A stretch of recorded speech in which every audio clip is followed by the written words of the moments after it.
अब यहाँ हम काल के लोक में रह रहे हैं। इस काल के लोक में प्राणी सुखी नहीं हो सकता, और हम यहाँ सुख की खोज कर रहे हैं। जिसके पास धन नहीं है वो चाहता है कि मैं धनवान हो जाऊं, सुखी हो जाऊंगा। जिसके पास संतान नहीं है वो सोचता है मुझे संतान प्राप्ति हो जावे, मैं सुखी हो जाऊंगा।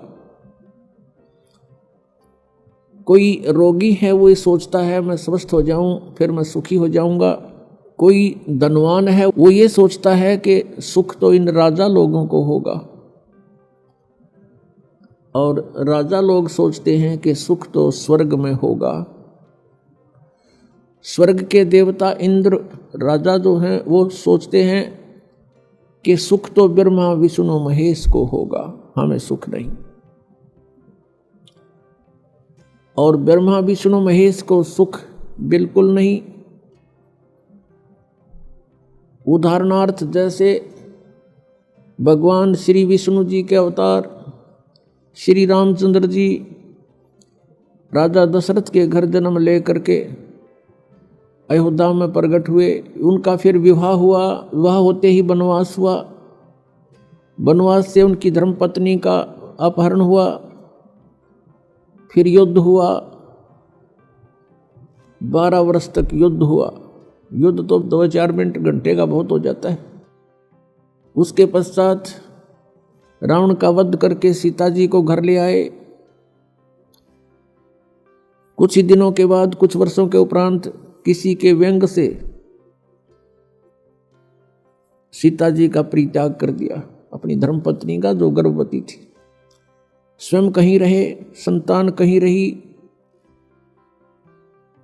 तो इससे सिद्ध है कि उस विष्णु जी को भी यहां सुख नाम की चीज नहीं। फिर वही विष्णु जी के अवतार श्री कृष्ण रूप में जेल में जन्म हुआ, मामा शत्रु हो गया। कभी जरासिंह, कभी शिशुपाल, कभी पूतना, कभी केसी आदि से उनको मरवाने का प्रयत्न जारी रहा। अंत में भगवान ने मथुरा को त्याग दिया। समुद्र में जाके एक टापू पर शरण ली। वहां एक द्वार की नगरी बना करके सारी सेना को वहां रख करके शेष जीवन वहां व्यतीत किया। उसके उपरांत अंत समय क्या हुआ, भगवान श्री कृष्ण जी का 56 करोड़ उनके वंशज हो गए थे। 56 करोड़ पोते परपोते, पुत्र, रिश्तेदार, नाती, और वो भी श्री कृष्ण जी के सामने सब मृत्यु को प्राप्त हुए। आपसी युद्ध हो गया दुर्वासा जी के श्राप से, और श्री कृष्ण जी के सामने पूरा कुल नाश हो गया। क्या वो प्राणी सुखी हो सकता जिसके आगे सारे मर जाएं? तो यहां परमात्मा कबीर परमेश्वर जी हमें याद दिलाते हैं, भजन करो उस रब का जो दाता है कुल सब का। भजन करो उस रब का जो दाता है कुल सब का। उस परमेश्वर की भक्ति करो जो सबका मालिक है, सबका दाता है। श्रीमद् भगवत गीता अध्याय नंबर 15 के श्लोक 1 से 4 में यह बताया गया है कि ऊपर को जड़ वाला, नीचे को तीनों गुण रूपी शाखा वाला, ये उल्टा लटका हुआ संसार रूपी वृक्ष है। ऊपर को मूल जो जड़े हैं वो तो समझो परम अक्षर ब्रह्म है, पूर्ण परमात्मा, वो सब का मालिक। और नीचे को तीनों गुण रूपी शाखा, रजगुण ब्रह्मा, सतगुण विष्णु, तमगुण शिव जी रूपी शाखाएं हैं। और जो संत इन उल्टे लटके हुए संसार रूपी वृक्ष के सभी विभागों को भिन्न भिन्न बताता है, स वेदवित, वो वेद के तात्पर्य को जानने वाला है, अर्थात वो तत्वदर्शी संत है। परमेश्वर स्वयं भूमिका करते हैं, सतलोक से चलकर यहाँ आते हैं। यहाँ के भगवान काल द्वारा फैलाया गया अज्ञान, उसका नाश करते हैं, अपने तत्व ज्ञान रूपी टॉर्च से उस अंधेरे को हटाते हैं। तत्व ज्ञान रूपी सूर्य का उदय करके अज्ञान रूप अंधकार को समाप्त करते हैं। वो उसमें यहाँ कुछ समय के लिए रहते हैं और अपनी अमृतवाणी को उच्चारण कर करके सुनाते हैं, जो बाद में लिपिबद्ध कर ली जाती है। परमेश्वर ने कहा था, अक्षर पुरुष एक पेड़ है, निरंजन वा की डार, और तीनों देवा शाखा हैं ये पात रूप संसार। जो हिस्सा जमीन से बाहर दिखाई देता है पेड़ का, वो तुरंत जमीन से बाहर जो मोटे वाला होता है उसको तना बोलते हैं, और जड़ें परोक्ष है, गुप्त है। तो मूल मालिक तो गुप्त है, परोक्ष है, उसका तो यहाँ के सदग्रंथों में जिक्र नहीं, वो तो स्वयं परमेश्वर ने आके बताई अपनी महिमा। उस तने को समझो ये अक्षर पुरुष है, उसके तने के फिर मोटी डार होती है, उसको समझो सरपुरुष, सरपुरुष। और उस डार के फिर 3 शाखाएं हों, वो रजगुण ब्रह्मा, सदगुण विष्णु, तमगुण शिव जी जानो। श्रीमद् भगवत गीता अध्याय नंबर 4 के श्लोक नंबर 32 में कहा है कि जो श्लोक नंबर 25 से लेकर 31 तक जो भी साधनाओं का वर्णन किया गया है वो पर्याप्त नहीं है, लेकिन साधक अपनी अपनी साधनाओं को पाप नाशक ही मानते हैं। इस प्रकार की यज्ञों का विस्तार के साथ वर्णन है सच्चिदानंद घन ब्रह्म की वाणी में। ब्रह्म ने मुखे, यानी सच्चिदानंद घन ब्रह्म ने स्वयं आकर के अपने मुख कमल से वो तत्व ज्ञान बोला होता है, उसको परम अक्षर ब्रह्म की वाणी कहते हैं। उस वाणी में वो विस्तार के साथ कहे गए हैं, उनको जानने के बाद फिर पूर्ण रूप से कर्म बंधन से मुक्त प्राणी हो जाता है। गीता जी अध्याय नंबर 4 के श्लोक नंबर 34 में तुरंत कहा है कि उस तत्व ज्ञान को जो परमेश्वर ने स्वयं आकर बोला होता है, किसी तत्वदर्शी संतों के पास जाकर समझ, उनको दंडवत प्रणाम करने से, कपट छोड़कर प्रसन्न करने से वो तत्वदर्शी संत तुझे उस परमात्म तत्व का ज्ञान कराएंगे। इससे एक बात तो ये सिद्ध होगी कि गीता ज्ञानदाता भी उस तत्व ज्ञान से अपरिचित है, इसलिए संतों के पास जाने को कह रहा है। अब यहाँ गीता जी अध्याय नंबर 15 के श्लोक नंबर 1 से 4 में परमेश्वर ने स्वयं अपनी महिमा का गुणगान किया है। अक्षर पुरुष एक पेड़ है, निरंजन वा की डार, सरपुरुष जिसको कहते हैं, सरपुरुष वा की डार, और तीनों देवा शाखा हैं ये पात रूप संसार। अब गीता जी अध्याय नंबर 15 के श्लोक 4 में कहा कि उस तत्व ज्ञान की प्राप्ति के उपरांत तत्व ज्ञान रूपी शस्त्र के द्वारा इस अज्ञान रूपी उलझी हुई गुत्थी को काटकर, अर्थात समझकर, उसके पश्चात परमेश्वर के उस परम पद की खोज करनी चाहिए, जहां जाने के बाद साधक फिर लौटकर कभी संसार में नहीं आते, अर्थात उनका जन्म मृत्यु सदा के लिए समाप्त हो जाता है। और जिस परमेश्वर ने सर्व ब्रह्मांडों की रचना की है उसी की भक्ति करनी चाहिए, अन्य की नहीं। गीता ज्ञानदाता यहाँ अपनी भक्ति को भी न करने की सलाह दे रहा है। क्यों दे रहा है? क्योंकि गीता जी अध्याय नंबर 4 के श्लोक नंबर 5 तथा 9 में, गीता अध्याय नंबर 2 श्लोक 12 में, गीता अध्याय नंबर 10 श्लोक 2 में ये स्वयं कहता, अर्जुन तेरे और मेरे बहुत जन्म हो चुके हैं, तू नहीं जानता, मैं जानता हूं। इससे सिद्ध है कि गीता ज्ञानदाता की भी जन्म मृत्यु होती है। ये पूर्ण मोक्ष नहीं होता, ना इसकी साधना से पूर्ण मोक्ष हो सकता, और ये भी नाशवान है। इसलिए गीता ज्ञानदाता गीता अध्याय नंबर 18 के श्लोक नंबर 62 में कहता है कि अर्जुन तू सर्वभाव से उस परमेश्वर की शरण में जा जिसकी कृपा से तू परम शांति को और सनातन परम धाम को प्राप्त होगा।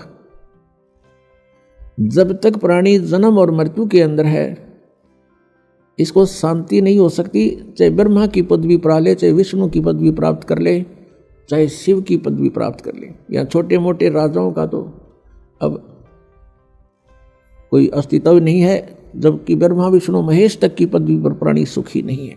इसलिए गीता जी अध्याय नंबर 7 के श्लोक नंबर 18 में गीता ज्ञानदाता कहता है कि जितने भी भक्त हैं, साधक हैं, जिन्होंने वेदों को जाना समझा और तत्वदर्शी संत ना मिलने से अपने आप निष्कर्ष निकाल लिया, ओम नाम को मोक्षदायक मान लिया और ब्रह्म को सुप्रीम पावर मान लिया, सुप्रीम गॉड मान लिया, इस भूल के कारण ये उदार आत्मा, नेक आत्माएं ये ज्ञानी आत्मा है तो अच्छी, नेक है, लेकिन मेरे वाली अनुत्तम गति में ही स्थित है। गीता ज्ञानदाता कहता है कि मेरे वाली गति यानी ब्रह्म की गति, ब्रह्म से मिलने वाले लाभ, ओम नाम से जो जाप होता है वो ब्रह्म का है, और ब्रह्म से जो लाभ है उसको कहते हैं वो मेरी गति है। गीता ज्ञानदाता ब्रह्म बोल रहा है श्री कृष्ण जी में।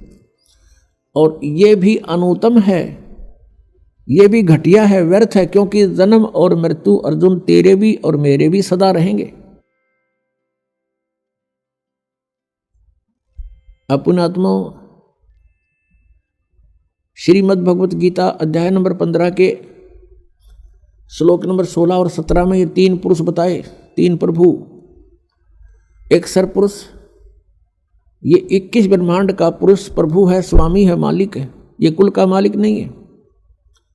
अक्षर पुरुष जो पेड़ का तना कहलाता है, ये 7 संघ ब्रह्मांड का स्वामी है, ये कुल का मालिक नहीं है। गीता जी अध्याय नंबर 15 के श्लोक 16 में कहा कि सरपुरुष और अक्षर पुरुष ये 2 प्रभु प्रसिद्ध हैं, और इनके लोकों में तथा ये स्वयं जितने भी प्राणी हैं ये सभी नाशवान हैं, और जीवात्मा सभी की अमर है। इसलिए गीता जी अध्याय नंबर 15 के श्लोक 17 में तुरंत कहा है कि उत्तम पुरुष तो अन्य परमात्मा इति उदाहरते, कि पुरुषोत्तम श्रेष्ठ प्रभु, श्रेष्ठ परमात्मा, कुल का मालिक तो कोई और है जिसे परमात्मा कहते हैं। परमात्मा का अर्थ होता है श्रेष्ठ आत्मा, और श्रेष्ठ आत्मा वो होती है जिसकी शरण में कोई प्राणी दुखी नहीं हो सकता, केवल सुख सुख प्राप्त होता है। लेकिन यहाँ प्रभु पुरुष परमात्मा स्वयंभू घने हो गए, इसलिए यहाँ परमात्मा ने डिफाइन करना पड़ा कि उसको परमात्मा कहते हैं जो सबसे उत्तम सरपुरुष और अक्षर पुरुष से भी कोई अन्य है और है, और वही तीनों लोकों में प्रवेश करके सबका धारण पोषण करता है। वो है वास्तव में अविनाशी परमेश्वर। पुण्यात्माओं,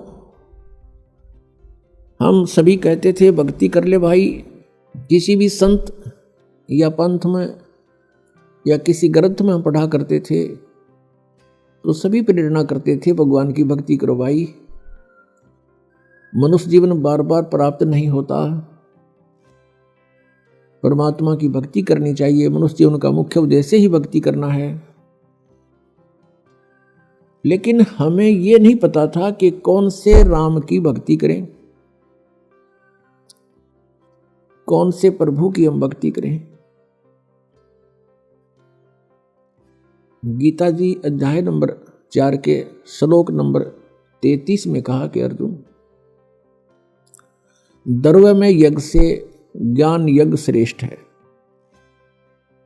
द्रव्य में यज्ञ होती है जो धन से, जैसे कोई भंडारा करवा देते हैं, कितने और श्राद्ध कर देते हैं, या कहीं धर्मशाला बनवा देते हैं, या कहीं मंदिर बनवा देते हैं, और कहीं अनाथालय खुलवा देते हैं, कोई कुआं या प्याऊ बनवा देते हैं।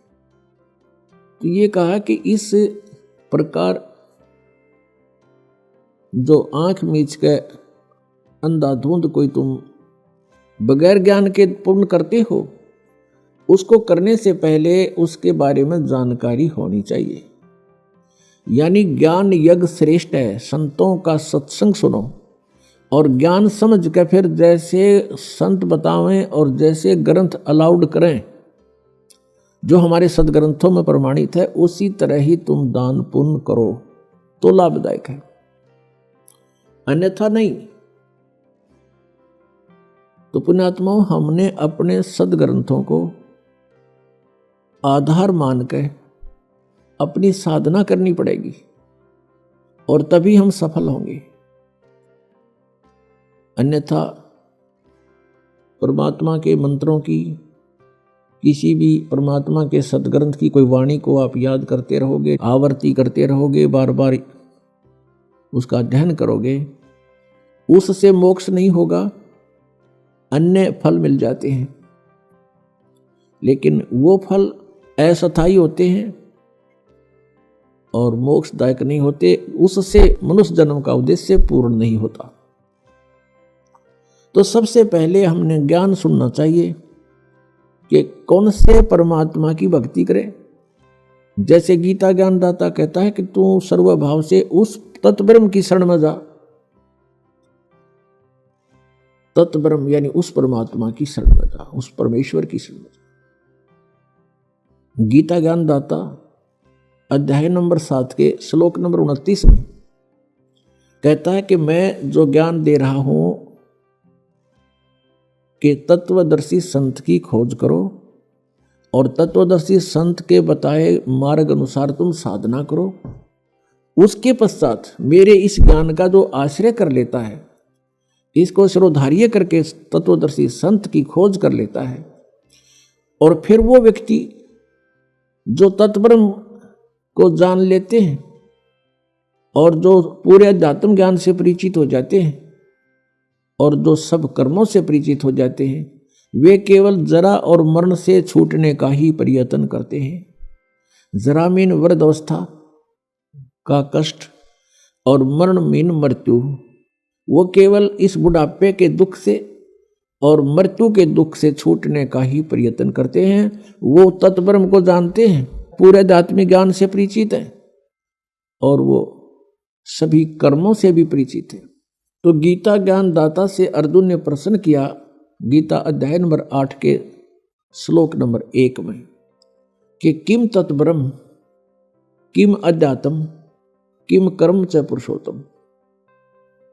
वो तत्ब्रह्म कौन है, वो क्या है वो तत्ब्रह्म, और क्या ये अध्यात्म है, और ये सभी कर्मों की जानकारी मुझे दीजिए। गीता ज्ञानदाता ने 8वें अध्याय के 3 श्लोक में उत्तर दिया है कि वो परम अक्षर ब्रह्म है, वो तत्ब्रह्म। जैसा अभी आपने आदरणीय गरीबदास साहिब जी की वाणी सुनी, भजन करो उस रब का जो दाता है कुल सब का। भजन करो उस रब का जो दाता है कुल सब का। जो सबका मालिक है, सबका दाता है, उसकी भक्ति करो, उसका भजन करो। गीता जी अध्याय नंबर 15 के श्लोक नंबर 16 और 17 में ये 3 पुरुष बताए। सरपुरुष, अक्षर पुरुष, ये तो नासवान बताए हैं। इनके अंतर्गत जितने प्राणी हैं वो भी जन्म और मृत्यु के कष्ट से पीड़ित हैं।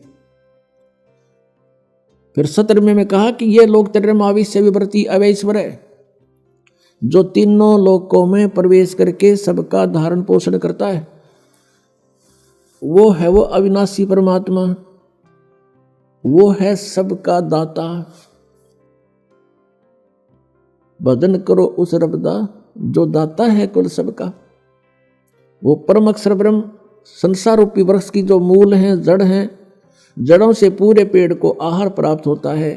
तो जितना भी आपका संस्कार शास्त्र विधि अनुसार बनता है, उन सभी कर्मों का फल भी उस परमेश्वर से ही प्राप्त होता है। उस परमेश्वर ने विधान बनाकर इस काल को दिया है, ये केवल इस विधान का पालन करता है, साथ में ये मिसगाइड भी करता रहता है कि ये प्राणी मेरे जाल में फंसे रहें। तो अब हमने ये चुनना है, ये सिलेक्ट करना है कि कौन से परमात्मा की हम भक्ति करें। जैसे कोई ब्रह्मा जी का उपासक है, या श्री विष्णु जी की भक्ति करता है, या श्री शंकर जी की साधना में रत है। अब ब्रह्मा जी का उपासक ब्रह्मा जी के लोक में जाएगा और वहां जाकर के प्रत्येक लोक में एक रेस्टोरेंट होता है, और उस रेस्टोरेंट के अंदर, जिसको स्वर्ग कहते हैं, उस स्वर्ग के अंदर ये प्राणी चला जाता है और इसके जितने भी पुण्य होते हैं वहां डिपॉजिट हो जाते हैं। और जब इसके पुण्य समाप्त हो जाते हैं, उसी समय उस प्राणी को वहां से धकेल दिया जाता है। जैसे जबरदस्ती यहां मृत्यु कर दी जाती है, ऐसे जबरदस्ती उसको वहां से वापस भेज दिया जाता है। और विष्णु जी का जो पुजारी है वो विष्णु के लोक में जाता है। विष्णु जी के लोक में भी ऐसे एक कॉमन रेस्टोरेंट है, वहाँ जो प्राणी जाता है उसके पुण्यों को वहाँ डिपॉजिट कर लिया जाता है, जमा कर लिया जाता है, और जब वो समाप्त हो जाते हैं अपने पुण्यों से ही वो वहाँ सब कुछ सुविधाएं प्राप्त करता है, तो वो समाप्त होते ही उसकी वहाँ से मृत्यु हो जाती है, जबरदस्ती वहाँ से भेज देते हैं। और जो शंकर जी का पुजारी है शिव जी के लोक में चला जाता है। वहाँ भी एक ऐसा ही कॉमन रेस्टोरेंट है, होटल है, स्वर्ग है, और वहाँ भी प्राणी अपने पुण्यों को क्षीण करके तुरंत ही फिर पृथ्वी लोक पर आ जाता है। ये बहुत कम समय होता स्वर्ग का इन भगवानों के लोकों में। एक कॉमन स्वर्ग है, कॉमन स्वर्ग, जो आम आदमी साधारण पुण्य करते रहते हैं उनके भी कुछ स्वर्ग समय बन जाता है। उस कॉमन स्वर्ग का राजा जो है वो इंद्र होता है, और वहाँ भी प्राणी को अपने ही पुण्यों का भोग प्राप्त होता है। जैसे